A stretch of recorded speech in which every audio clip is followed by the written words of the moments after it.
Good evening. My name is Tyler Stovall. I'm Dean of the Humanities here at UC Santa Cruz.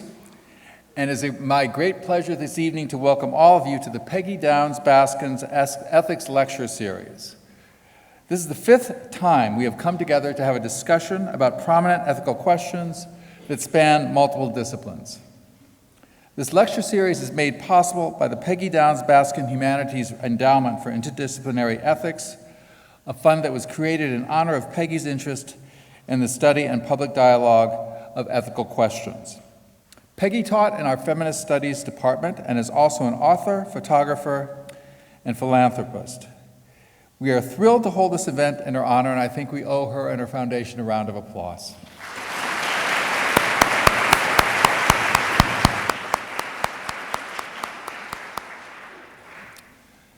Now it is my great pleasure to introduce Bettina Aptheker, Distinguished Professor in our Feminist Studies department. I asked Bettina just now what I should say about her by way of introduction, and she said I should probably just say that she's a dangerous woman.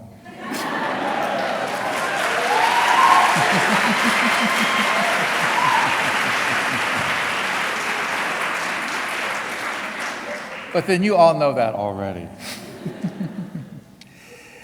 Bettina has a long history, a very long history of social activism and continues in a celebrated career in academia to this day. After receiving her PhD in History of Consciousness, Bettina went on to be the sole lecturer in the then Women's Studies department. In 1987, she became the department's first ladder-ranked faculty member and played a significant role in building the Feminist Studies department we know today. In 2001, Bettina was awarded the Alumni Association's Distinguished Teaching Award and was named a prestigious University of California Presidential Chair in Feminist Critical Race and Ethnic Studies. All right.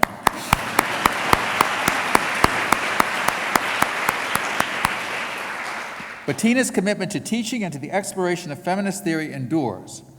She has asked her entire feminism and social justice class to join us here tonight. Raise your hands, come on people. There we go. Please join me in welcoming Bettina Aptheker.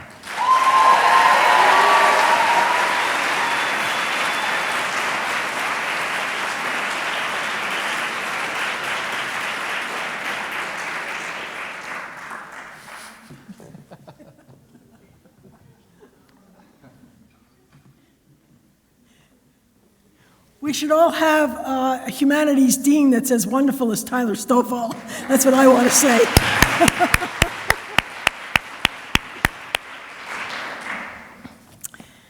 So a very warm welcome to everyone, and I want to just say that it's a pleasure to be here tonight and to see all of you. And I know that there were some people that couldn't get in. I just want to acknowledge that the place is full, and I think we're live streaming on Facebook. Am I right? I see so that's really good. And we are filming it tonight, and so the film will also be available, and I'm sure it will be streamed. And I had at the beginning of my remarks something about Peggy Downs Baskin, which Tyler Stovall already said. I did want to add that I've known Peggy for at least 25 years. And when she taught in our department, and she was affiliated with us as a research associate. I also want to say that she's an amazing person. I love her dearly, and she's not well, and I'm sorry that she could not be with us tonight. She was a lecturer with us, as I said, for many years, very generous in her financial support for students at our local community colleges, including MPC and Cabrillo. And so I wanted to take this moment, as Tyler did also, just to honor her and to thank her by way of a sort of vicarious video greeting to Peggy for her wonderful generosity in sponsoring these lectures and all the philanthropy that she's done in the community for so many years. And in addition to the Peggy Downs Baskin Endowment, tonight is co-sponsored by the Feminist Studies Department, the Institute for Humanities Research, and the African American Resource Center and Cultural Center. Fania Davis is going to talk tonight on restorative justice. As we begin, I would like you to know that UCSC started its own restorative justice program on campus last fall. It's directed by a woman named Vicki Duval, and she has many years of experience working in restorative justice programs in the community. The campus program is available for all students who have experienced harm or conflict and would like to repair that harm.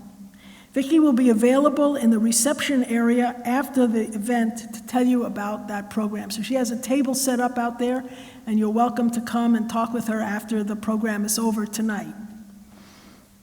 After Fania Davis's talk, we will have a Q&A.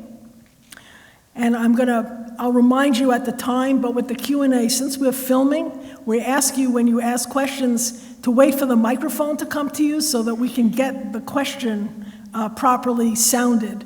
And so then people who are watching the film can know what the question was. And following the Q&A, there will be a reception in the foyer, and we welcome everyone to stay and eat and talk and enjoy yourselves. I think tomorrow is the last day of classes. Am I right about that?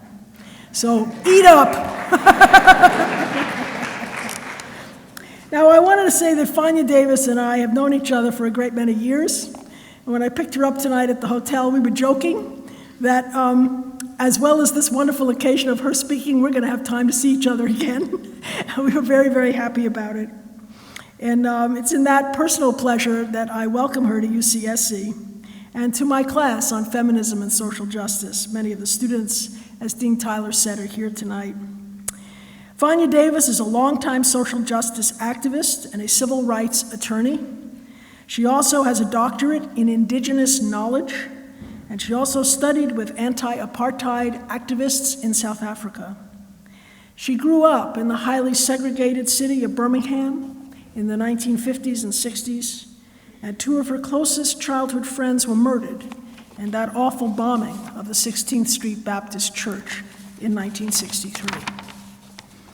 She is a founding director of the Restorative Justice for Oakland Youth and was recently named by the Los Angeles Times as a new civil rights leader of the 21st century. Fania is going to, yes, that is wonderful.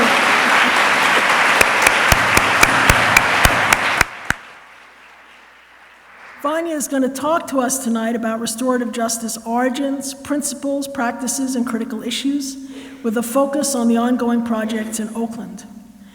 And I am just thrilled personally and in every which way to welcome her. Here, please come up, Fania Davis. Thank you.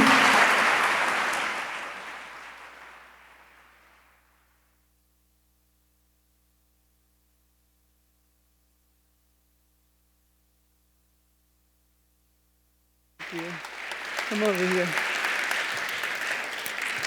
Okay. Thank you so much, everyone. I want to, before I get started, just pay tribute to this amazing woman. Yes. There are a whole lot of public reasons to pay tribute to Bettina. She comes from a long lineage of activists, and her contributions to struggles for liberation everywhere are just legend. But I have my personal reasons for paying tribute to her this evening. Bettina, you stood by my family during very difficult times, probably the most difficult times. The Aptekers and the Davises have known one another for probably since the 60s, right? But during the 70s, when my sister Angela Davis, you know her, right? Right. When she was targeted by then President Nixon, and then Governor Reagan, because of her political activism, and when she was put on the 10 most wanted list by J. Edgar Hoover, and when she was made the subject of an unprecedented national manhunt, and then when she was captured and incarcerated and stood trial, she was on trial for her life. on capital charges of murder, conspiracy, and kidnapping. But Tina was there with me and my family every step and every breath of the way. She not only spoke at rallies and at demonstrations, she also sat in interminable meetings. You know, we activists in those days liked to meet. We met a lot. Too much. But she sat through all of these meetings. And not only that, she opened her doors. She lived in San Jose with her family. And somehow she was able to find a room for me the whole time Angela was on trial. And then when I had a baby right in the midst of Angela's trial, the baby had a place. And when my mother came and my father came and my siblings came, somehow she found a place for them too. So Bettina, thank you for just being there and being such a staunch supporter for our family. And having you at our side really gave us so much confidence that we would be victorious. So I want to thank you. You know,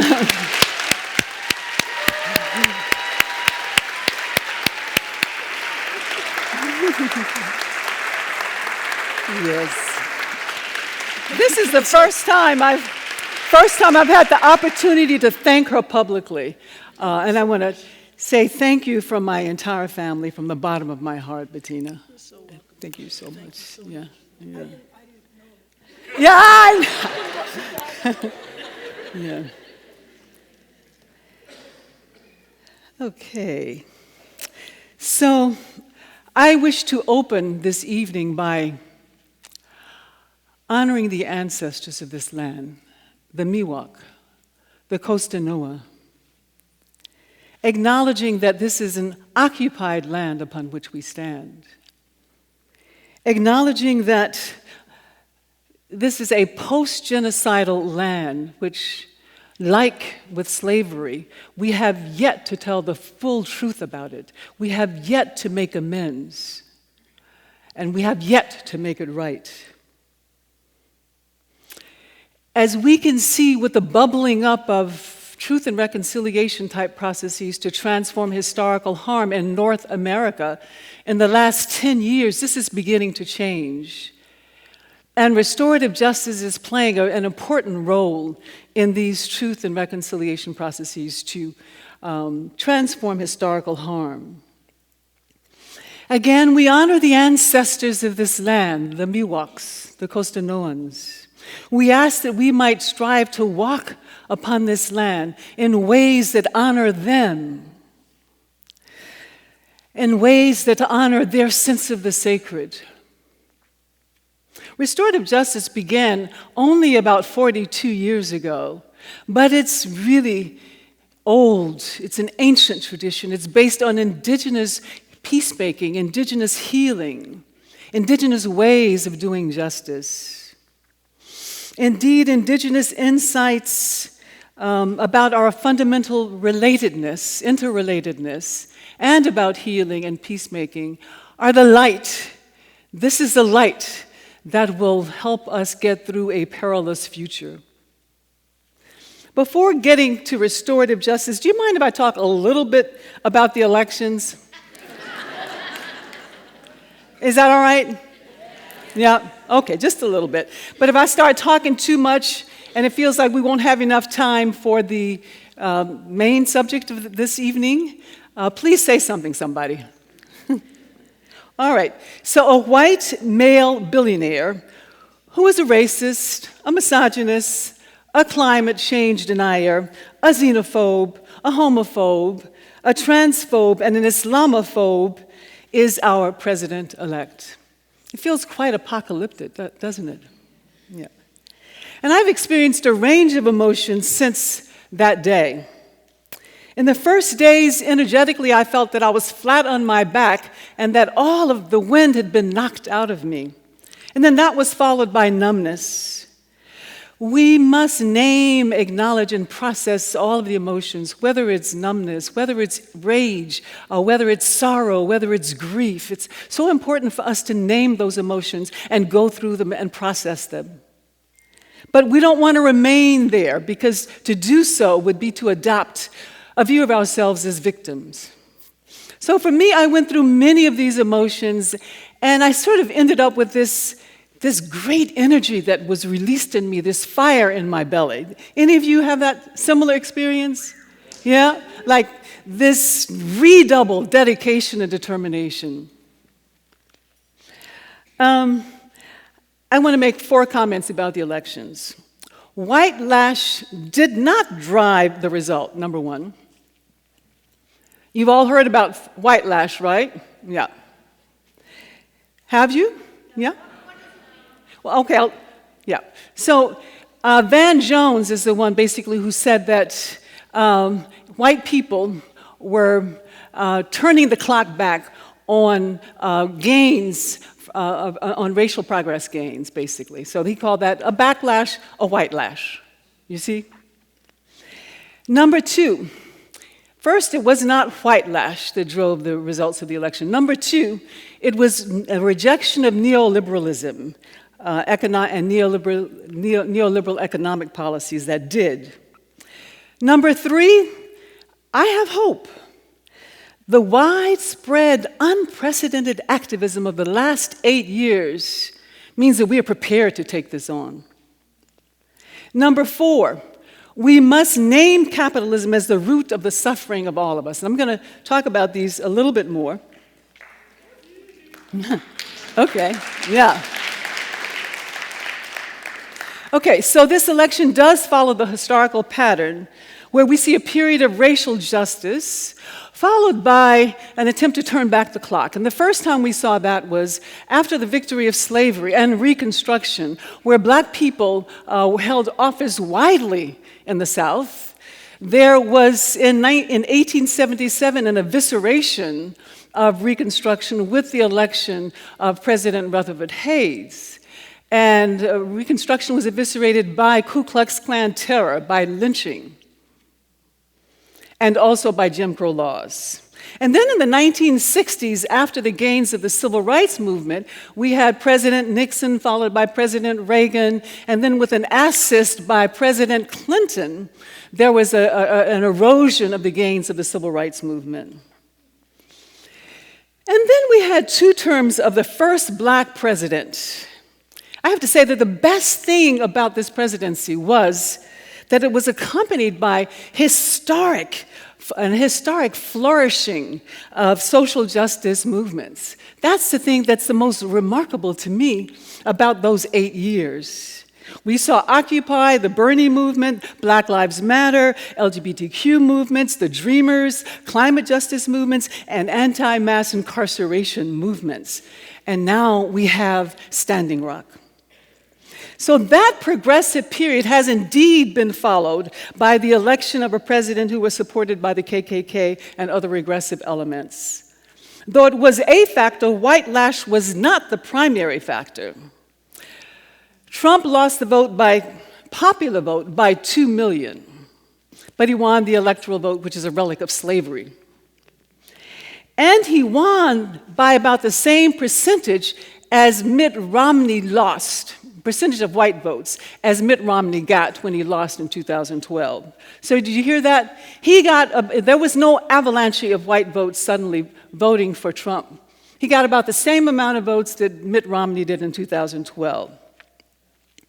Second, though white voters in economic pain in the Rust Belt did drive the election results in those particular swing states, this does not equate to white lash. More than a statement about race, this was a statement about being in economic pain.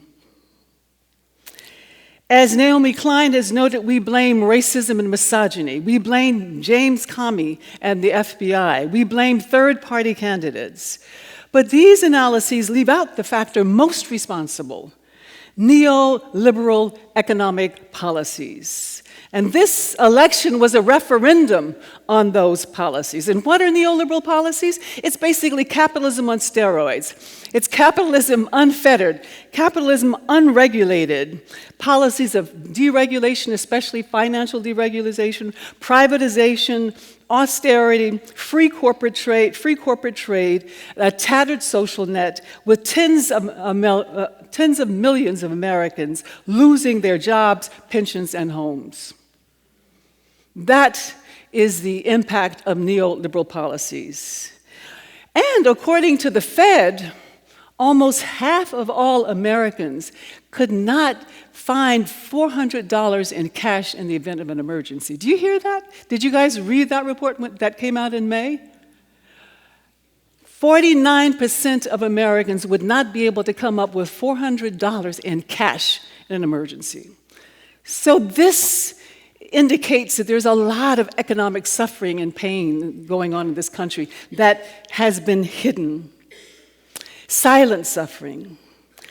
Clinton was perceived as the establishment candidate who would perpetuate the pain. But Trump represented himself as the outsider, the candidate of change who gave voice to the unheard. So we can't forget that in embracing Trump, white voters in economic pain, some of the same ones who voted for Obama, were rejecting neoliberal economic policies. Third, although it felt very hopeless, especially in the days after the election, I realized that we have a lot of good reason to hope, to be hopeful. In some ways, this election is putting our feet to the fire in a way that the election of Hillary Clinton might never have. In many ways, this election sounds the alarm for us to act decisively to save our planet and to defeat neo-fascism. To paraphrase Cornel West, we need to build alliances to combat xenophobia, Islamophobia, misogyny, war crimes, corporate crimes, energy industry crimes, police violence, and last but not least, to combat economic pain and violence. And what is hopeful to me is that we have all of the broad elements of this broad alliance. We have all of the component parts of this broad alliance with all of the demonstrations and movements that have arisen with great power and energy in the last 8 years.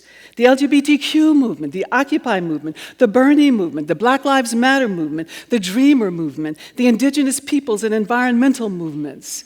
We have all of the component parts. However, there's one crucial part that's missing, and that is whites in the Rust Belt, white working class people who are in pain. It's important that we bring them, we call them in and knit them together with all of the rest of these movements. And then we'd have that broad alliance of tens of millions that can really defeat neo-fascism and advance successfully a progressive economic agenda. Fourth, a word about capitalism. I learned from the elections that it's a huge fallacy to think you can be or I can be progressive by challenging regressive gender expression, race, immigration, criminal justice, war, and environmental policies without also bringing in the white working class. Without also naming capitalism as the root cause of all of our suffering. The insatiable global drive to amass more and more profit, no matter the devastation to people and the earth, is the common cause of all of the suffering that pervades the planet. It's important for us to start naming that. And Bernie has said that we need this broad alliance, precisely what I've been talking about, of tens of millions. Yet he says we must do it under the umbrella of the Democratic Party. I'm not so sure about that. The Democratic Party is a party of capital. It's one of the two parties of capital. And as Sister Audre Lorde has said, we can't dismantle the master's house by using the master's tool.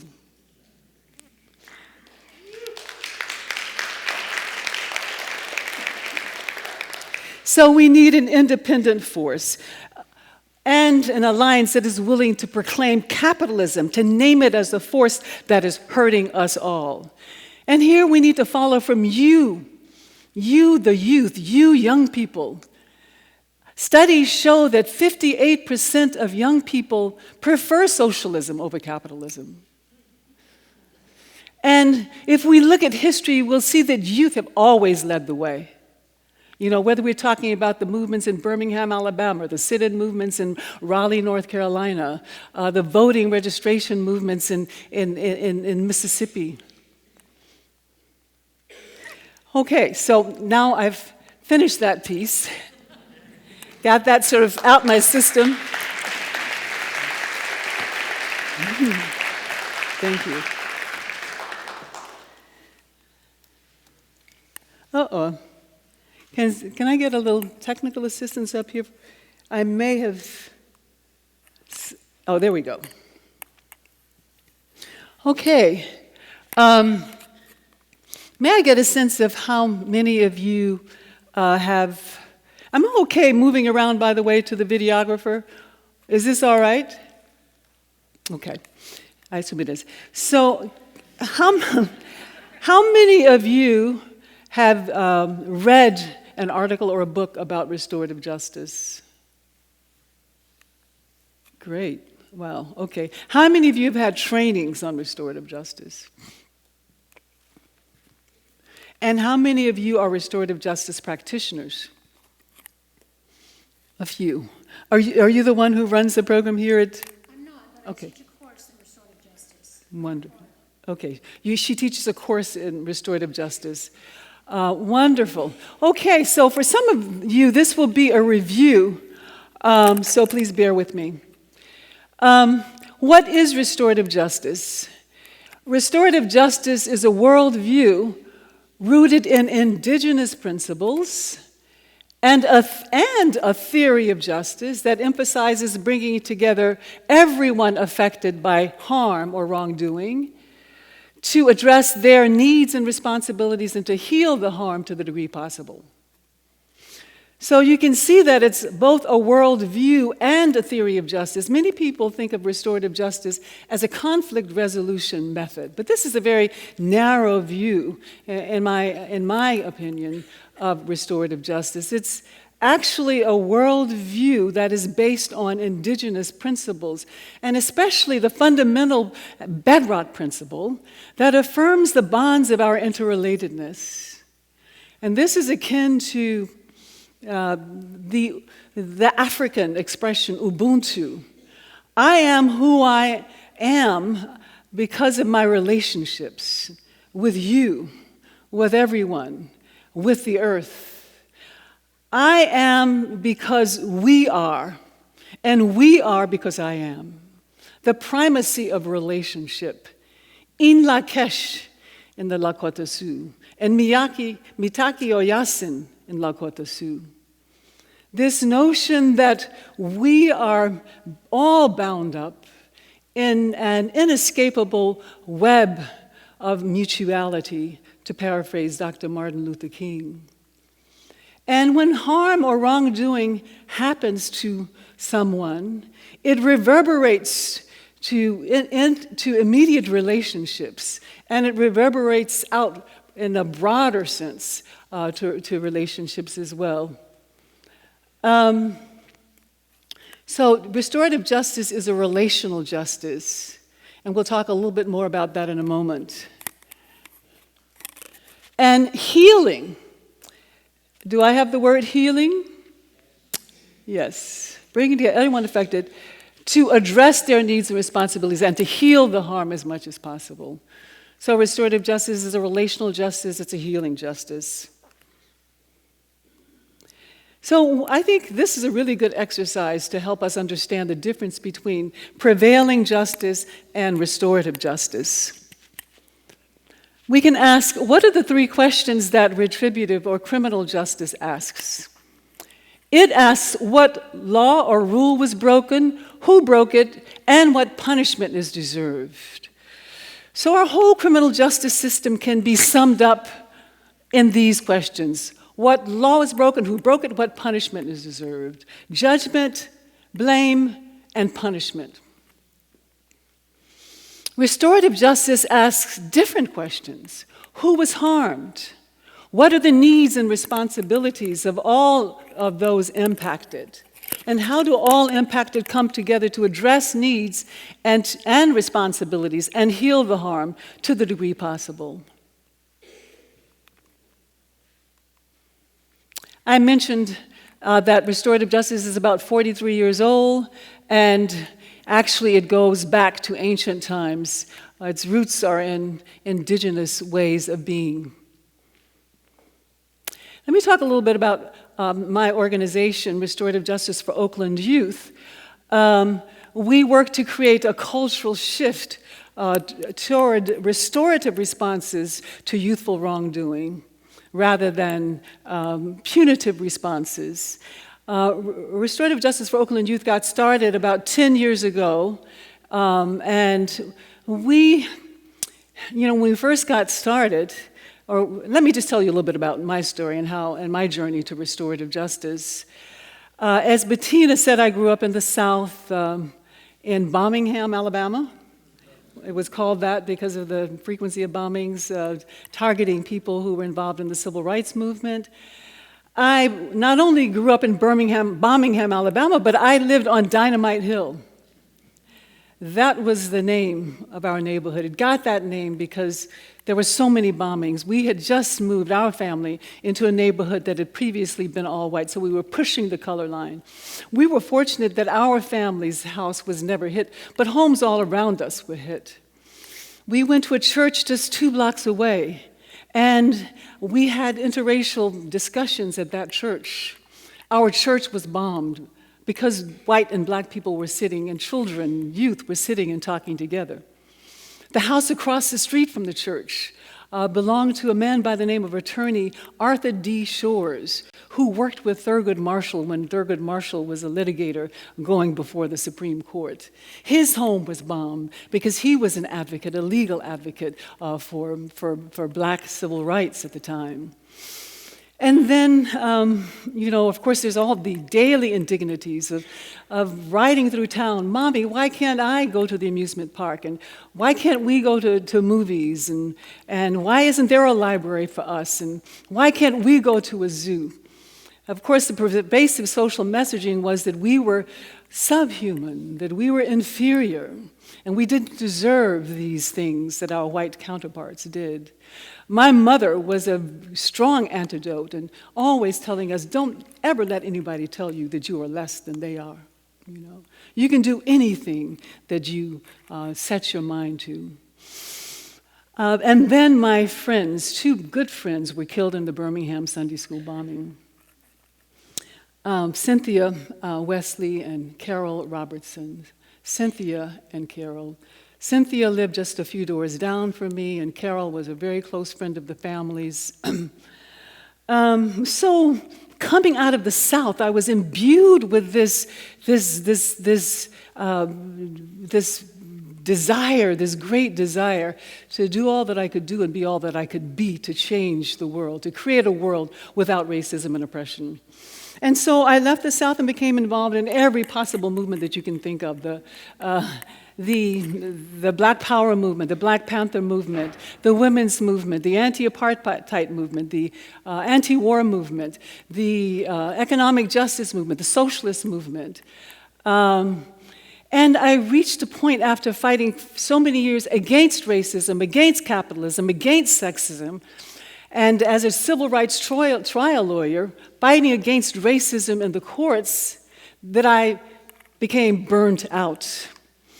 And I literally became sick. I became ill from the hyper-rational and hyper-aggressive and hyper-masculinist identity that I had to adopt to be successful as a trial lawyer as well as an activist.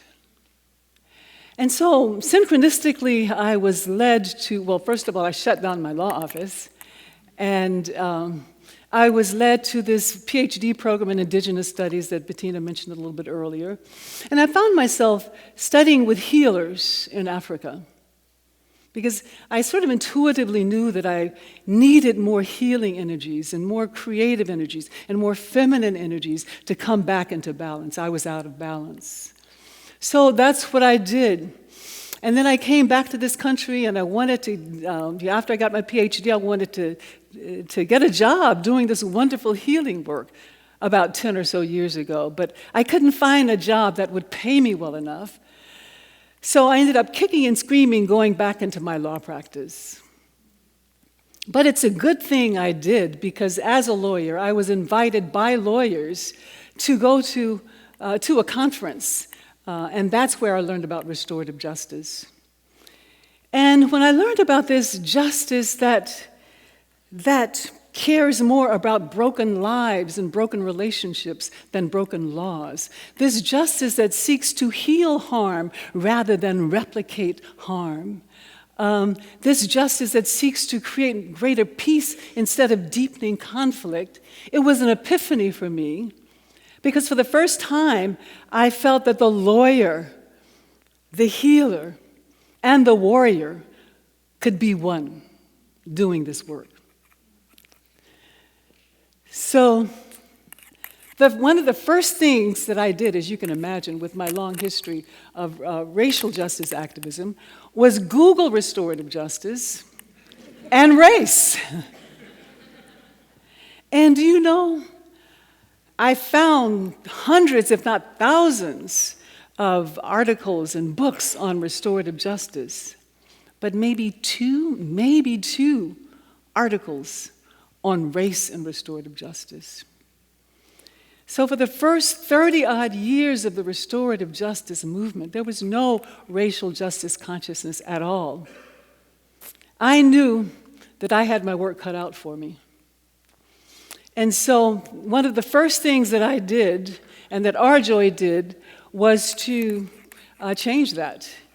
And I will say that in 2011, when I attended my first National Restorative Justice Conference, there were very few people of color there, and there were maybe two presentations on race and restorative justice, one that I was giving and one that an African-American dean, law school dean, was giving. And so he and I conspired at that conference to change that.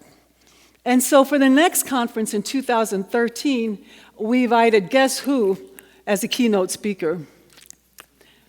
My sister, Angela Davis. Of course, she knows nothing about restorative justice,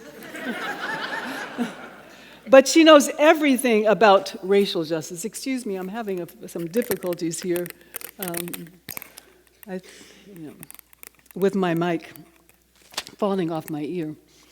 So that conference where Angela spoke and Tim Wise spoke, the first time the restorative justice activists and scholars had a dialogue with racial justice activists and scholars. That was a watershed moment that really transformed the movement, so that the most recent conference, which was in 2015, everything had changed. We had more than 50% people of color. Almost all the presentations explicitly or implicitly addressed racial justice and social justice. And Arjoy is credited with that major transformation in the restorative justice movement.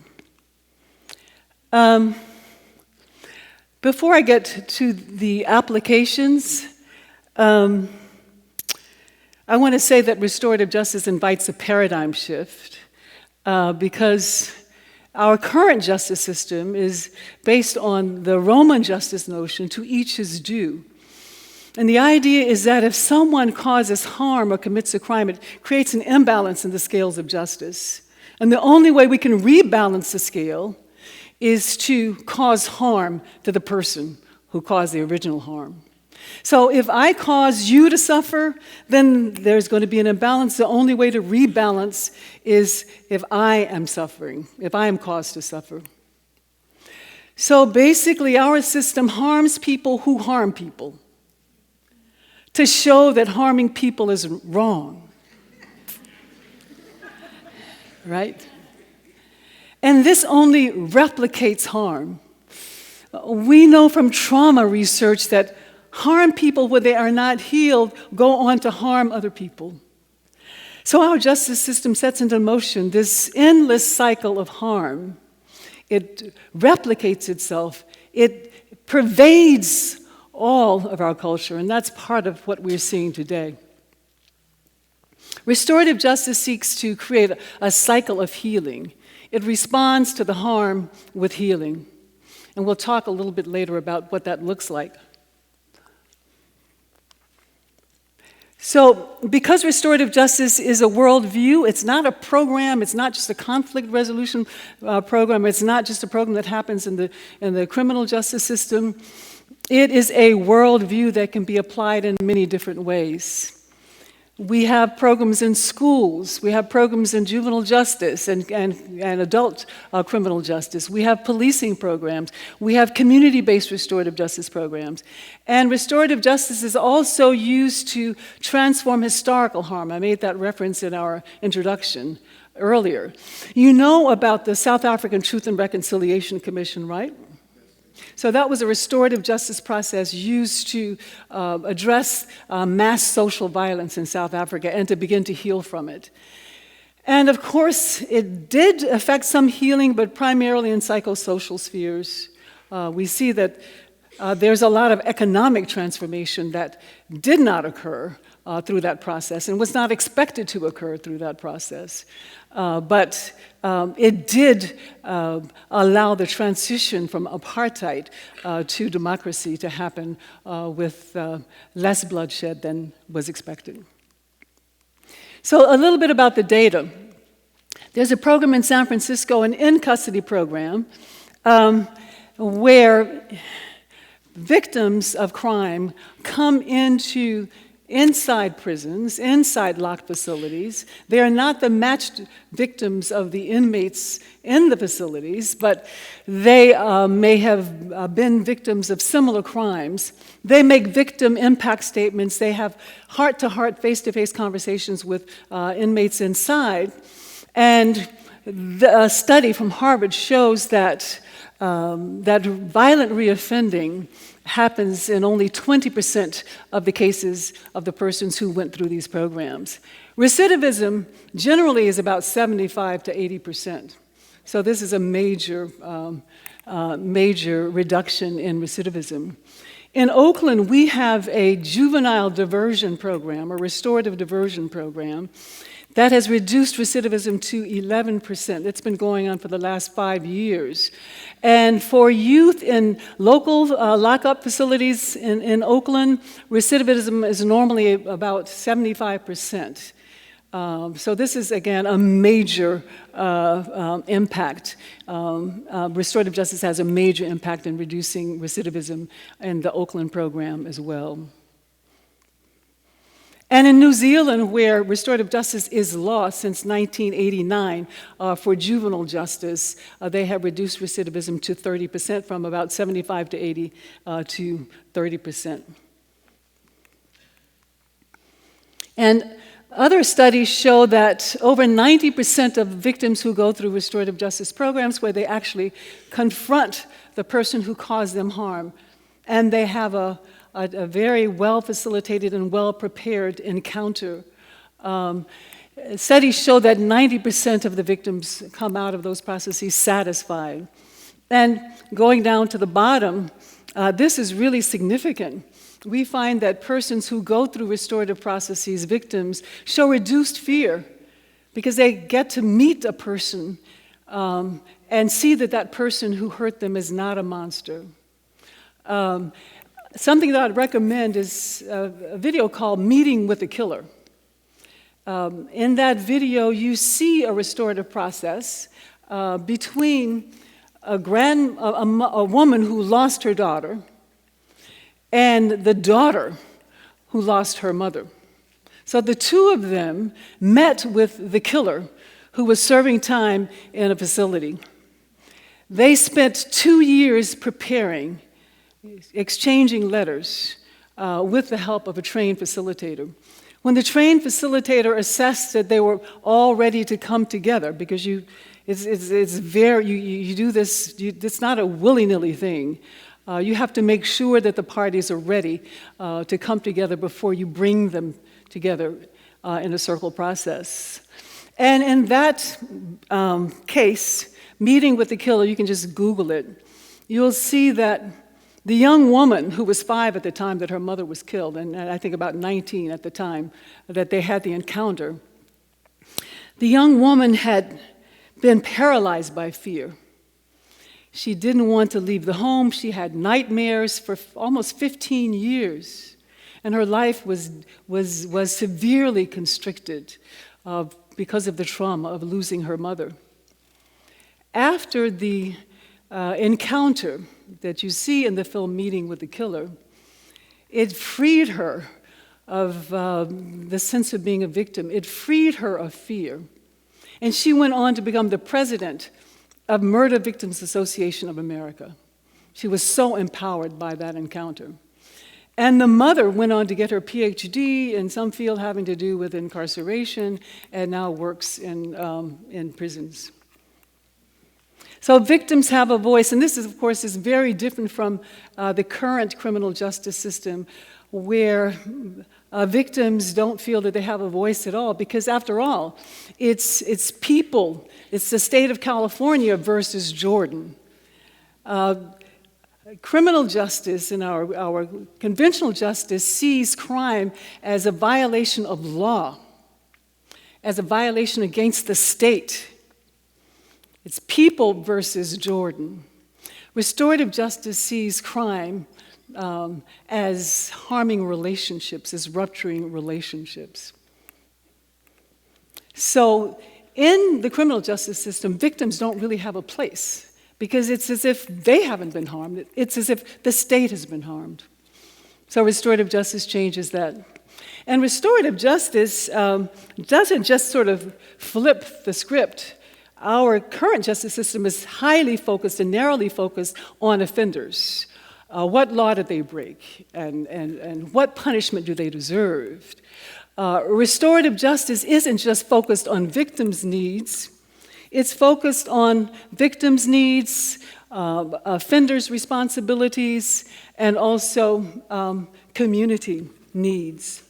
Let me just give you a little story that might also help understand better what restorative justice is. Imagine that you see an older woman with her two appear to be grandchildren, because they're very young. She's in her 80s, and the children are 10 or 11. She's carrying a purse, and suddenly a young person runs up to her, tackles her, knocks her down, and grabs her purse and runs off. You would say that our system kind of runs past the grandmother and runs past the children to go after the person who caused the harm, the offender. He broke a law. He needs to be tried and adjudicated, and if he is guilty, he must be punished. Restorative justice would do probably what you or I would do. What's the first thing you would do? Go check on the grandma. Is she okay? What are her needs? Does she need an ambulance? Let's dial 911 to get some paramedics here. And then what's the next thing that you would do? Check out, yeah, the children are traumatized, you know. Let's take care of their needs. And you'd also, restorative justice also, it's not that the restorative justice would not go after the young man. Restorative justice also seeks to hold that person who caused harm accountable. And that person may have needs. You know, why did this person do what he did? You may get a backstory. You may find that this person is a victim. You may find that this person has a mother, you know, who, and we find this in our schools, who has relapsed and hasn't been home for the last 3 nights, and the child is hungry. We've seen this in schools. There's not a bright line separating victims and offenders.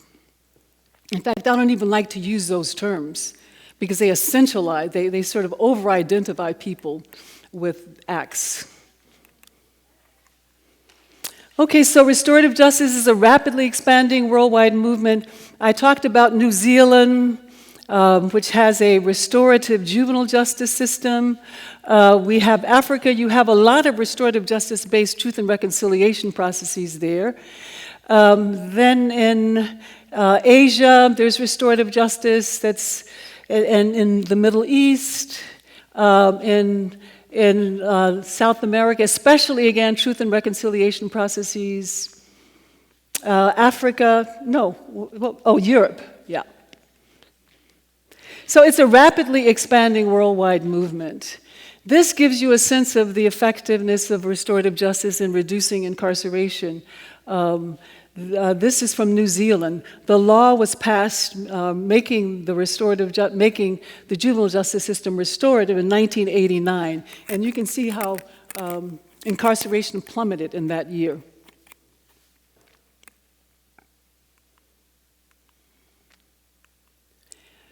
So we've been using restorative justice in schools, and our joy is well known across the nation for the work that we've done in the schools. We started a pilot program in 2007 in a middle school in West Oakland. And that school sort of put us on the map, put restorative justice on the map. The work that we did there eliminated violence completely in a very violent area of Oakland, in an under-resourced school in Oakland. The restorative justice program also resulted in higher test scores at that school, lower teacher attrition, and lowered suspension rates. Lowered suspension rates are really important because you've all heard about the school-to-prison pipeline, right? So what that is it's a prisonization of our school that is an echo of the development of strategies of mass incarceration over the last couple of decades. We focus on keeping kids in school and creating an environment in the school where kids want to go to school, because once they're suspended, their chances of being incarcerated triples. Their chances of dropping out doubles. And we know that once they drop out, they have a high likelihood of being incarcerated. If you look at prisoners across the nation, you'll see that 75% of them are high school dropouts. So keeping a child in school is the greatest protective factor against future incarceration. So that school had such unparalleled outcomes that the school district became very interested in it. Students did some organizing, and by 2010, the school district adopted restorative justice as official policy. So the entire school district is now restorative. It was very important for me, especially as a person who has been involved in systems change all her life. It's important for me not only to provide these services in interpersonal contexts and individual contexts, to transform relationships on individual levels, but to transform systems as well. And we were successful in doing that in Oakland. Thank you.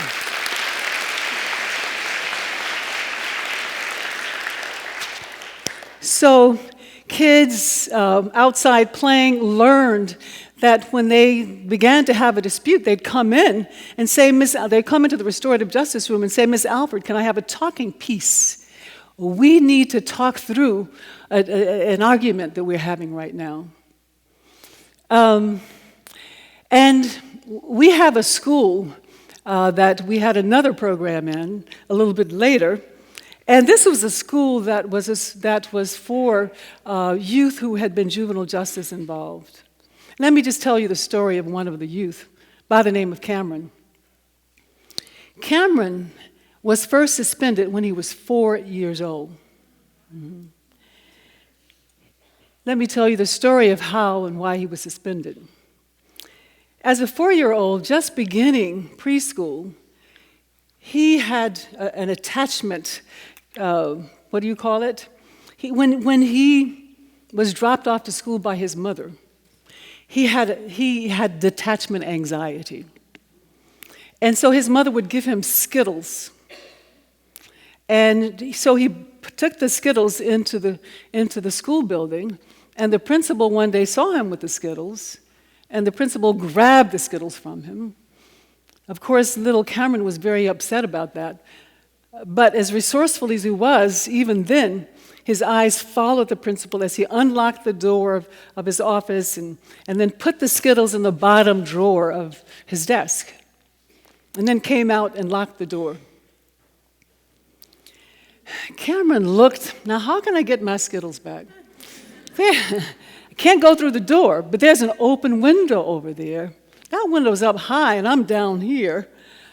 But there's a chair. So Cameron got the chair, pulled it up against the wall, climbed on it, climbed through the window, and retrieved his Skittles. And happily went back out of the office until the principal saw him and grabbed the Skittles, grabbed him, took him to his office, and suspended him for theft for 5 days. This began a long history of suspensions. By the time he was in 11th grade, he had had 150 suspensions. One of them resulted in an arrest, or a few of them resulted in arrest. He was having a milk fight in the cafeteria with one of his buddies. He was arrested for assault. Throwing the milk carton was criminalized. With the school-to-prison pipeline, we see that innocuous adolescent behavior is criminalized.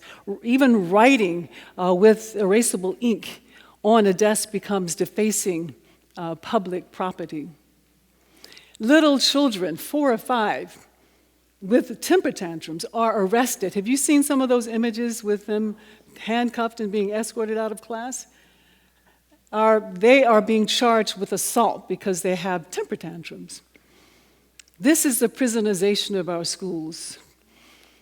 So restorative justice is beginning to disrupt the school-to-prison pipeline because what we're doing is creating a space where instead of suspending youth, they sit down and talk with the person that they harmed or that they have been harmed by, and alternatives to suspension are reached. Let me tell you the story. I'll get back to Cameron, but I want to insert the story of Tommy here.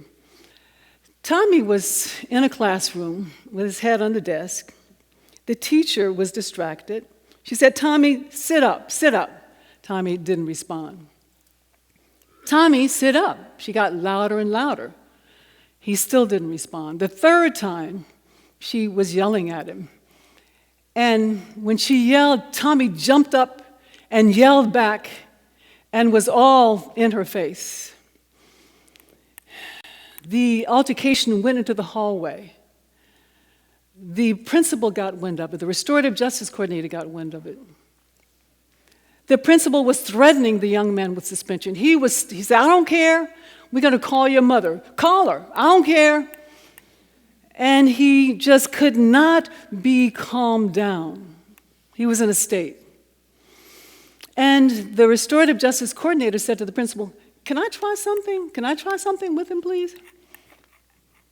And he was able to convince the principal to let him try a different way, because the principal was about to suspend him because he had broken the rule against cursing out teachers. So the restorative justice coordinator couldn't really calm him down either, but he says, "Are you okay, Tommy? Are you okay?" And it was those words that finally calmed Tommy down. "I'm not okay." So Eric, the restorative justice coordinator, took Tommy to the restorative justice classroom. And Eric got the backstory. This young man's mother had relapsed. She had not been home for 3 days and 3 nights. Tommy had 2 siblings. He was getting them to bed at night, getting them up, giving them breakfast, getting them out to school. And he himself was getting to school. So when the principal heard the story, he said, "We were about to kick that young man out of school when what he truly deserved was a medal." So what happened was the teacher and Tommy and the restorative justice coordinator tracked down the mother and some of the students who were affected, everyone impacted by the harm. was in this circle. And the teacher got to hear Tommy's story. She was very moved by it. Tommy got to hear the teacher's story. The teacher had actually been assaulted the year before, and when this happened with Tommy, she was ready to quit. But of course, being in circle and hearing Tommy's story changed her mind. And not only did they share one another's stories, not only did she get the backstory and he got her backstory, but they together sat and decided what should be done to heal the harm. And also they looked at needs. They looked at needs and responsibilities. The mother needed some help, so she was referred to rehabilitation services. The teacher asked Tommy to just help her out with some chores over the next couple of weeks, and that would satisfy her need. And the teacher said that she would take responsibility. It was not just Tommy needing to take responsibility. The teacher took responsibility by saying, in the future, I won't just front off a child in the classroom publicly like that. I'll take the child out and we'll have a discreet conversation, and I'll try to get the backstory myself next time. So after that circle, Tommy did his service with the teacher, and the mother went and got drug rehabilitation services, and Tommy went on to graduate. But that's just to give you a sense of how this works. If he had been suspended, he would have gone through that school-to-prison pipeline. Suspended once, he would have tripled the likelihood of being incarcerated. I'll tell you about these. Oh, here the statistics are. We find now, by the way, there are programs in about 40 schools. We started with only one program in 2007, and now we have 40. And this was a study that was done and issued or released in 2015, studying restorative justice schools and non-restorative justice schools.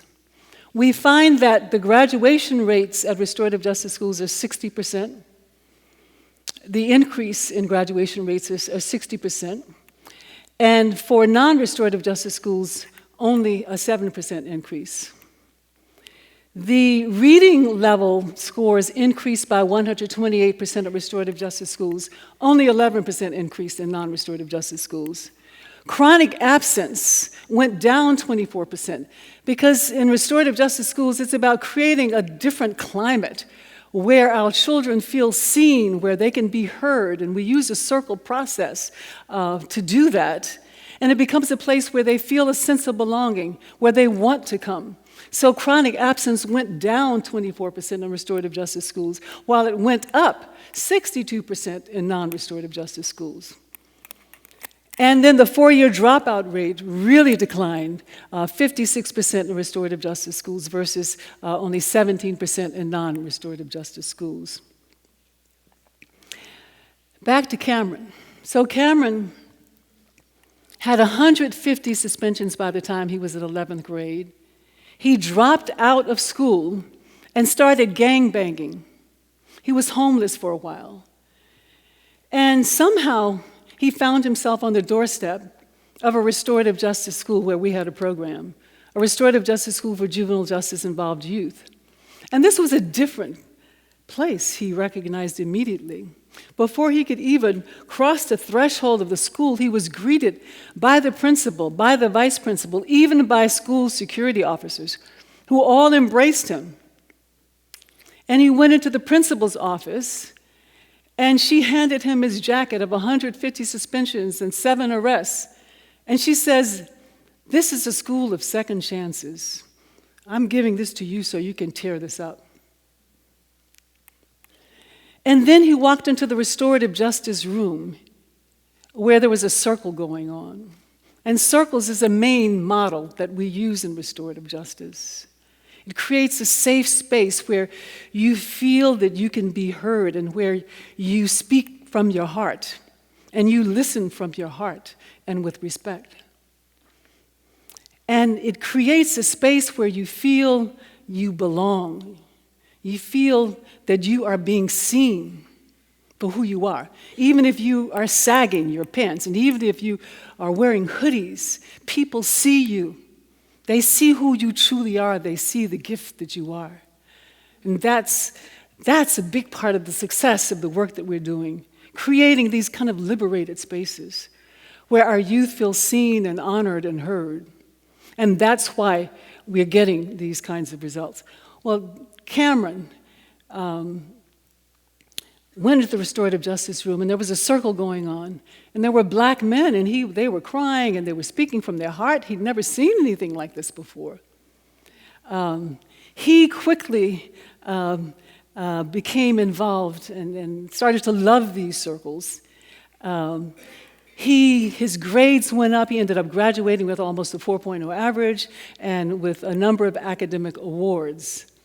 And today, he works as a youth advocate for our organization, Restorative Justice for Oakland Youth. And Cameron's story is the story of many of our youth who are going through these restorative justice programs. So we talked about interrupting the school-to-prison pipeline. I think, let's see. Yeah. And here's a little data on fiscal benefits. For every $1 spent on restorative justice, it can save $8 in the criminal justice system. In Oakland, diverting one youth through a restorative diversion program will cost only about $5,000, but incarcerating them will cost about $55,000. So, Dr. King defines justice as love correcting that which revolts against love. Gandhi defines justice as that act alone is just, which does no harm to either party to a dispute.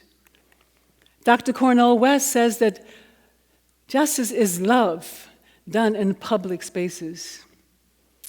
And that is restorative justice. That is restorative justice.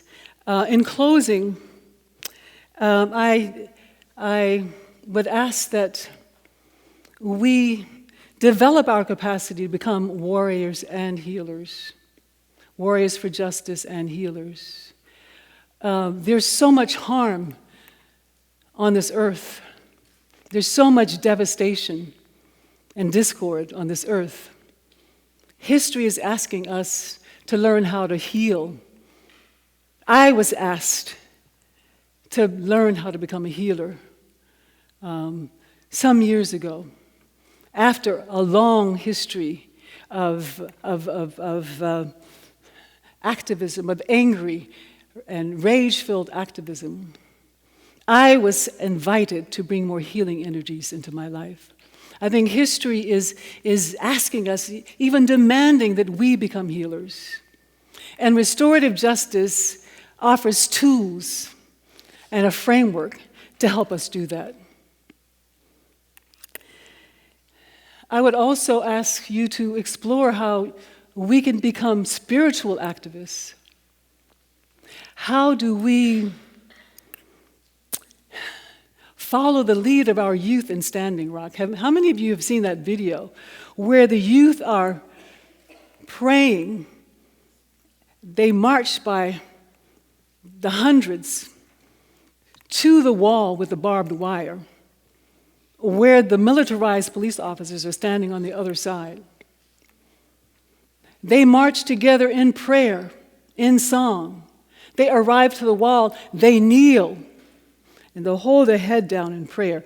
And one of the youth says to the uniformed officers, in their fatigues with their assault rifles at the ready, "We are here to pray for you. We are here to pray for the land and to pray for the people and to pray for you who are wearing these uniforms. And we have something to offer you. Water, sacred water that has been blessed in ceremony." They put the water on top of the wall. And one of the officers on the other side comes to the wall, picks up the water, dips his fingers in it, and places his fingers on his heart and puts the water back. These are young people. They are showing us the way. They are showing us the way. It's so important that we not replicate, we not add to the collective energy of violence and anger. I was very heartened to see those demonstrations all over the country against Trump. But it was painful for me to see the demonstrations where Trump was burned in effigy.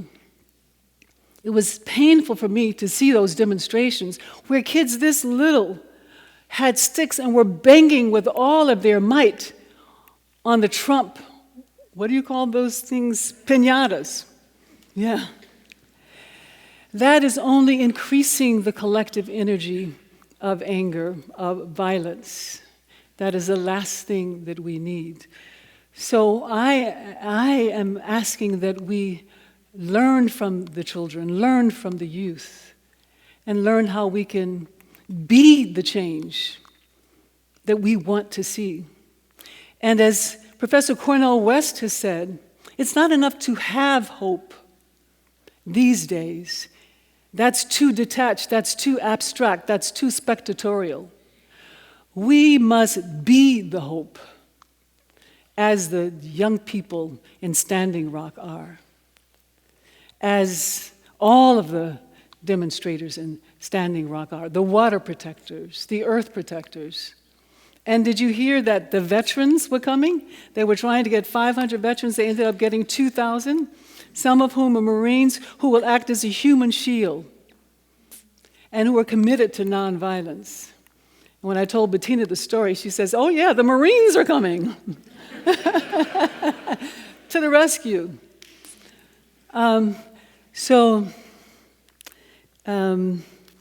Thank you so much, and it's so good again to be here. And I want to acknowledge all of you, especially youth, because we know that you are the ones that history always calls on to make the biggest changes that are needed. Thank you so much. Thank you. Thank you. Thank you. Thank you. Thank you so much. Thank you. Thank you. Oh, thank you. Thank you. Thank you. Thank you so much. Thank you. Thank you. Thank you. Thank you. Thank you. Thank you so much. Thank you. Thank you. Thank you.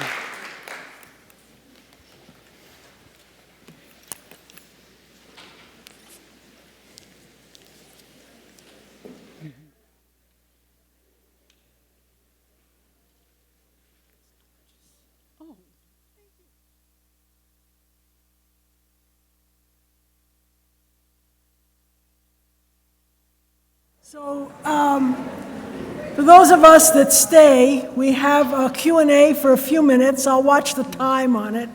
But we'd like you to be able to ask Fania Davis questions and to respond to, I just said to her that was a marvelous talk. And I just want to say personally, I cannot think of a more wonderful way to have concluded our class on feminism and social justice. I just can't think of a better way we could have ended our class than this. So we have people with microphones. If you hold up your hand and you want to ask a question, then they can come. And before we do that, can I? Yeah, you can say. In restorative justice, we give attention to mind, body, spirit, and emotions, to the whole person.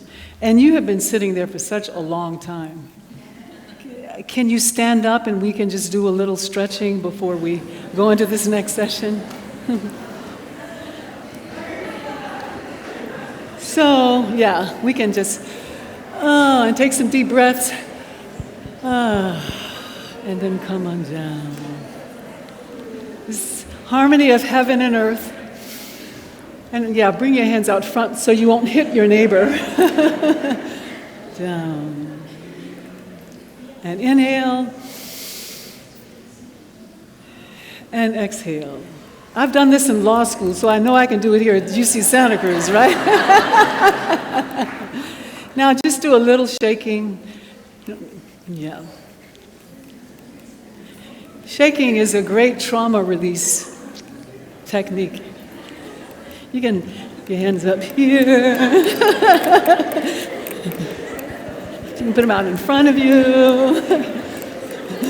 And then down below. Up and down. Whoa. Okay. Good. So I think our bodies enjoy that a little bit before you sit down again. Yeah. Okay. So Willow has a question right here.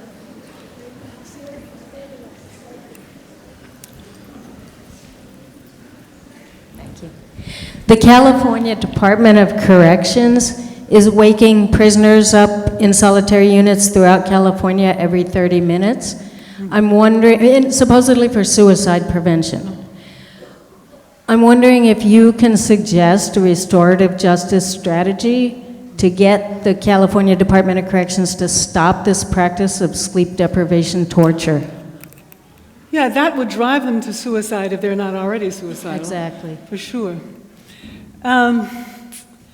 You know, that's the kind of thing that probably calls for petition campaigns, for delegations, for letter writing campaigns. It just seems so counterintuitive. Where again is this? Throughout solitary units, throughout. Throughout the state? Huh. Yeah. There was a lawsuit, Woman versus Brown, and the suicide expert recommended they wake them up every 30 minutes. They need another expert, clearly. There are expert reports that are saying that this is increasing the risk of suicide, obviously. Yes. Yeah, Yeah. it's torture. Absolutely. That's another lawsuit, you know. Probably even international human rights are being violated. You know. I see the hands here, and then on the other side of the room, there. I have a question about like to what level restorative justice goes. I'm going to tell you something. I work at a clinic, and a patient of mine today, her son was shot and kidnapped, and she was telling me that they found the person, and that the lawyer was telling her that it would probably be a pretty straightforward case, and that this person that had harmed her son was looking at like 50 years or more. And she said, I'm a mother, and I know what that means. So at that level, can restorative justice happen, or do you understand what I'm asking you? Oh, I do. Yeah, okay. And we haven't seen it happen at that level. Are these juveniles? Are these youth? No, they're Okay, not. young adults? Yes. Yeah. We haven't seen that. I mean, even in New Zealand, well, all crimes go through restorative justice in New Zealand by law for youth, unless it's a homicide. And that's what we are aspiring toward, but we have not gotten to that point. Okay. We've gotten some serious felonies like arsons and aggravated assaults, but not, you know, when guns are used and people are shot, that's so political. We have not had much success in using restorative justice in those cases, at least not in Oakland. And then can you just generally talk about like what it costs the school district, or how it works to have the system and the cost, and who ends up deciding that, and where that money will come from when a school system decides to use this? Yes. So in the case of Oakland Unified School District, we had for a while about our organization, had 7 demonstration projects in 7 schools. And that was all funded through private grants like the California Endowment, or through the city's anti-violence initiative. Now that the school has a budget and a huge staff, their budget is about $3 million now for restorative justice, you know, which is pretty amazing. We have the largest restorative justice program that we know of in the nation. We have about 40 full-time restorative justice coordinators. So restorative justice is becoming a marketable skill now. But in Oakland, we have the local funding, what is it called? The local control funding formula that comes from the state of California that's doing most of the funding. There's some districts, some school-based funding as well, site-based funding, but it's mostly the local control formula, state funding. Yeah. Oh. In a society that generally has trouble speaking about... Oh, there she is. Okay. Can you stand up? Do you mind standing up? Okay. In a society that generally has trouble externalizing emotions and deep stories about themselves, Yes. I feel like restorative justice is harder to implement in especially older students who've been in like this kind of system for longer. So are there like alternatives for circles for older students? We mostly use circles, and yeah, that's where the deep connection occurs. That's where the deep sharing occurs, the deep listening occurs, and that's where a lot of the transformative work happens. We have youth who have been fighting one another, go through this well-prepared and well-facilitated process of deep sharing and deep connection, and they end up being friends, in some cases very good friends. But there are also other models that are used in schools. The restorative conferencing model is not as relational. You're not as vulnerable. The whole point in these circles is to create a safe space where people feel they can be vulnerable, where people feel, and people, it works. We've seen people who go into the circle process not thinking that they'd share at all, but because of the space that's created with an experienced facilitator, they end up talking in ways that they, and usually don't. And it happens over and over and over again. People who are very shy or don't feel comfortable about sharing themselves get into that space and then they feel good about it. And the results are good usually. But there are other processes like restorative conferencing, which is a more scripted process. It's not as relational that are also being used. Mm-hmm.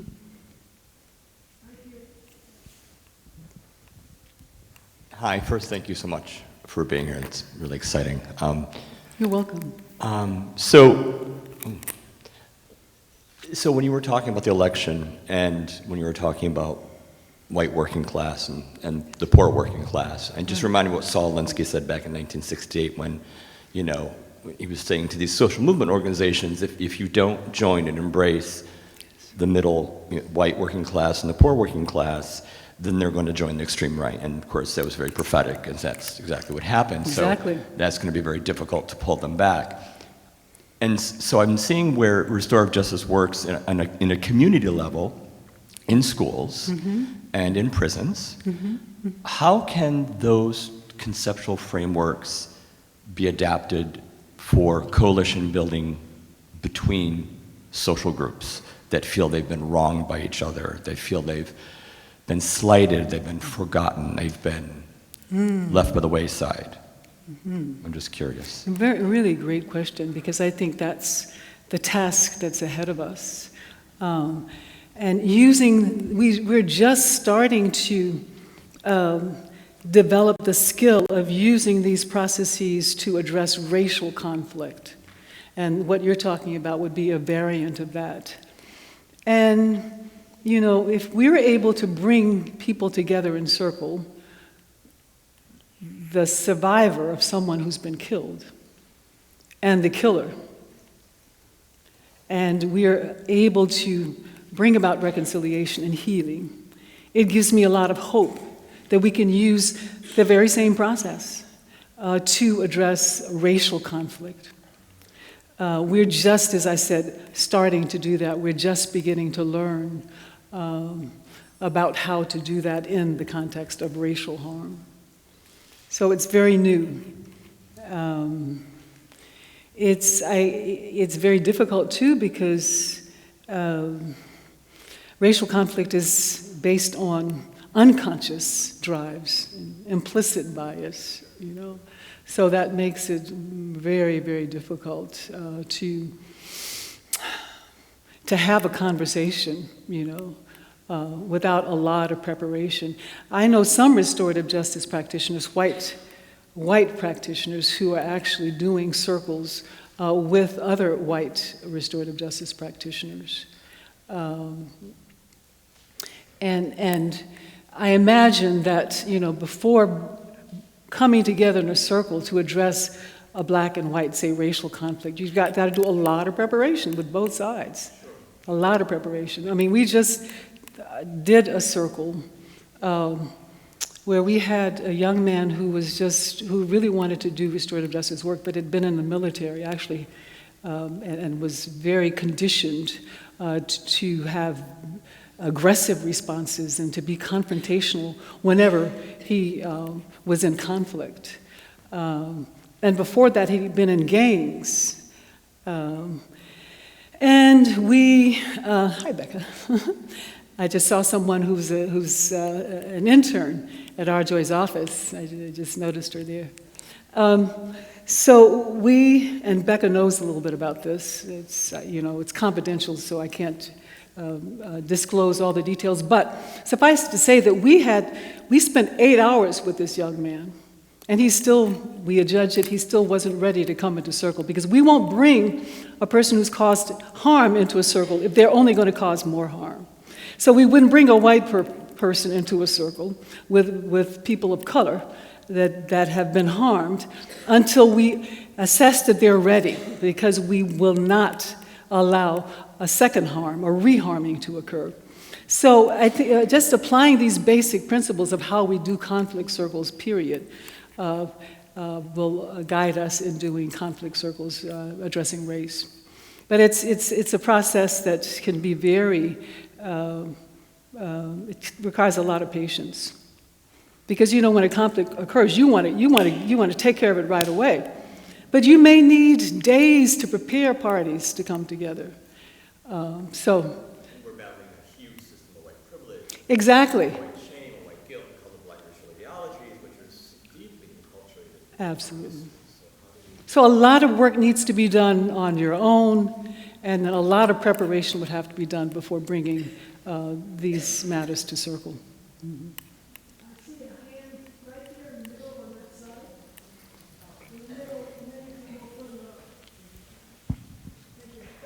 I'm curious if you could talk a little more about the preparation process, and then how you assess people to know if they're ready to join a circle. Yeah. Just like details, without as much detail as you can. Yeah. Well, one of the things that we need to see is that a person can share their truth, can be authentic, and express themselves fully, but in ways that are respectful, in ways that won't deepen conflict. And that is huge. That is huge. So if we find that one of the parties that caused harm is saying all the right things, yes, I take responsibility, and yes, I played a part, and this is my part. And then we think, oh yeah, he's ready. But then the next minute, he says it was her fault. She needs to change. She needs to stop doing this. Then we know he's not ready. We just, it's relationship building, it's trust building. And he's also committed to restorative justice. Yeah. And if persons aren't willing to take responsibility in a full-on way, then we often will not do the process, because we cannot do a circle where further harm occurs. Yeah. So it's very relational. We ended up spending about 12 hours getting this young man prepared, but we knew at a certain point, it's not rocket science. We just know when he's ready, because he's just taking responsibility, and he's not wagging a finger of blame at anyone any longer. Yep. And he's beginning to really be vulnerable.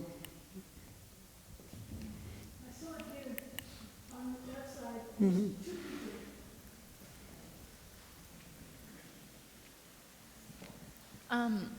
I was just wondering your idea, or like how you think the anger that came out of the election to me was very inspiring, and I think that anger like that can really cause change to happen. Yes. And so I'm just wondering how anger could fit into this system, and if you think it could be a beneficial way to bring energy like that to a system like this.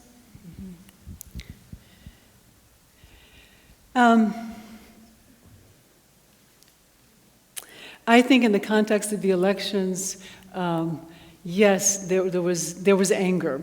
I was angry. You know, my friends were angry. Many people were angry. And anger, when transmuted, is just raw energy.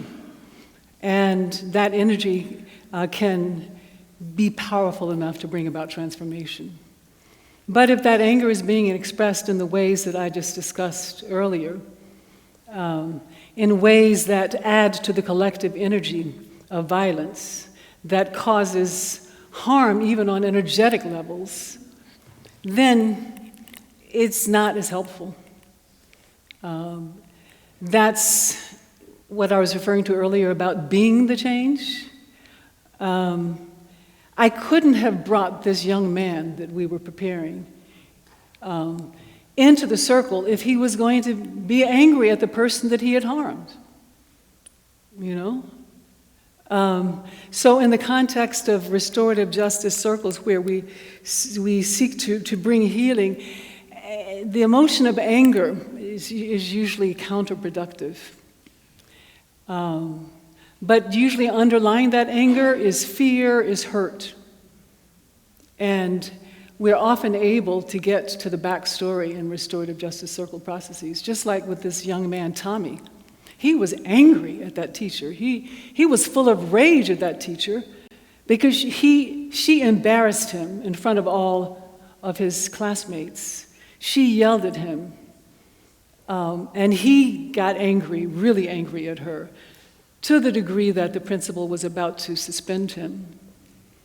But the restorative justice coordinator was able to get underneath that anger and find out how scared this child was, how hurt he was, and was able to meet those needs. So, in a word, anger itself alone isn't that productive in these processes, but it indicates the presence of needs that must be addressed. Yeah.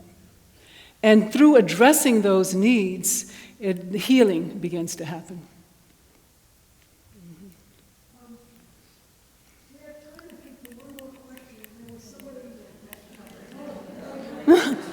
Somebody really. Okay. No, for the. Hi. So I'm a graduate student in Latin American and Latina studies, Yes. and I'm interested in decolonizing epistemologies, generational trauma in the context of indigenous communities in Oaxaca, and I'm really interested in knowing more about the literature that you're reading regarding indigenous knowledges. Well, these days, not so much, because I finished my PhD, 12 or 15 years ago. But perhaps we can talk afterwards. Yeah. I'm really right now interested in indigenous literature that addresses the way justice was done in indigenous cultures in Africa. But right now, that's not the focus of my research. I hope it will be. I hope to be able to learn more about how indigenous Africans address conflict. Yeah. Yes.